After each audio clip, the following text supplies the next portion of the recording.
Hello बच्चों, क्या हालचाल। स्वागत है आपका अपने चैनल के A2 इंस्टीट्यूट पर। आज हम बात करने वाले हैं दिल्ली यूनिवर्सिटी के एडमिशन प्रोसेस की। बहुत सारे बच्चों को डाउट होता है कि दिल्ली यूनिवर्सिटी में जो एडमिशन होता है वो कैसे होता है। देखो, आफ्टर 12th आपका जो पहला फेज होता है वो होता है कि आपको जो है एक CUT का एग्जाम देना होता है, एंट्रेंस एग्जाम देना होता है, that is CUT common university entrance test. ठीक है, जैसे ही आप ये एग्जाम दे तो उसके बाद क्या होता है, 10 दिन के बाद जो है दिल्ली यूनिवर्सिटी अपना एडमिशन पोर्टल लॉन्च करती है, जिसको हम बोलते हैं CSAS पोर्टल। ठीक है, यानी कॉमन सीट एलोकेशन सिस्टम।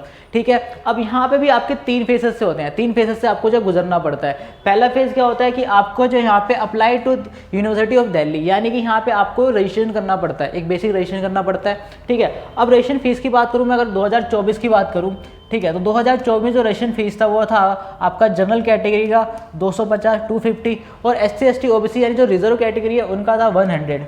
ठीक है, 100 यहाँ पे फीस था, जो बेसिक रजिस्ट्रेशन फीस होता है वो लेते हैं, और ये नॉन रिफंडेबल होता है, वापस नहीं किया जाता। ठीक है, देन उसके बाद आप जाते हो सेकंड फेज पे। सेकंड फेज आपका होता है filling the preference for the programme and colleges. Basically यहाँ पे आपको जो प्रेफरेंस लिस्ट बनाना होता है। प्रेफरेंस लिस्ट आपको प्रायोरिटी वाइज लगाना होता है, प्राथमिकता वाइज लगाना होता है कि आपने क्या करा कि आपने 10 कॉलेज छांट लिए। ठीक है, 10 कॉलेज छाड़ लिए दिल्ली यूनिवर्सिटी के, आपने नंबर 1 पे रख दिया हिंदू कॉलेज। हिंदू कॉलेज से मेरे को करना है BA honours political science. Number 2 पे आपने रख दिया मिरांडा हाउस कॉलेज, मेरे मिरांडा हाउस कॉलेज से करना है BA ऑनर्स इंग्लिश। नंबर 3 पे रख दिया आपने किरोरी मल कॉलेज, किरोरी मल से मुझे करना है BA ऑनर्स पॉलिटिकल साइंस। तो आपने क्या करा कि प्रायोरिटी वाइज अपने जो है कॉलेजेस छांट लिए, एक प्रेफरेंस लिस्ट बना ली। ठीक है, यहाँ पे बच्चे गलती कर बैठते हैं कि भाई वो ना बहुत कम कॉलेज छाटते हैं, 10-15 कॉलेज। मैं ये बोलूँगा भाई आपके पास जितने कोर्सेज हैं, जितने कॉलेजेस हैं, ठीक है, सारे फिल कर दो। ठीक है, प्रेफरेंस लिस्ट में कुछ भी मत छोड़ना, क्योंकि दिल्ली यूनिवर्सिटी में भाई ऑलरेडी बहुत कंपटीशन है यार, वरना फिर एडमिशन से वंचित रह जाओगे, एडमिशन नहीं हो पाएगा आपको।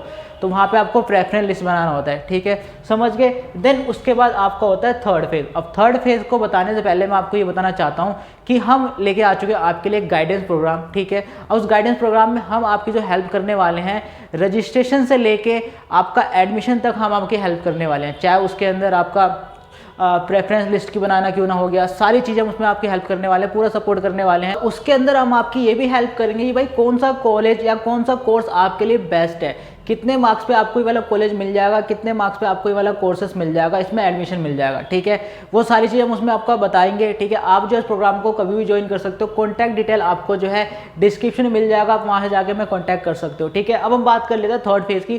थर्ड फेज का मतलब होता है आपका एलोकेशन कम एडमिशन। बेसिकली यहाँ पे क्या होता है कि आपको जो है सीट अलॉट होना स्टार्ट हो जाता है, यानी आपको एडमिशन मिलना स्टार्ट हो जाता है। ठीक है, अब यहाँ पे राउंड होते हैं, round 1, round 2, round 3, mid entry, mop up entry, mop up round. ठीक है, मतलब ये सारे राउंड होते हैं।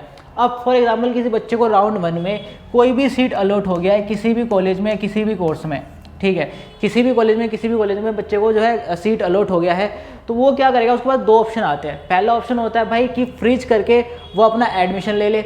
दूसरा होता है कि भाई वो बंदा ना अपने कॉलेज से, अपने कोर्स से सेटिस्फाई नहीं है, संतुष्ट नहीं है, तो ये करता है अपग्रेड करके सेकंड राउंड के लिए अप्लाई कर देता है। ठीक है, अब सेकंड राउंड में से जो सीट मिलता है फिर उसको भी, अगर वो सेटिस्फाई है तो एडमिशन लेगा, नहीं है तो भाई फिर राउंड 3 के लिए चले जाएगा।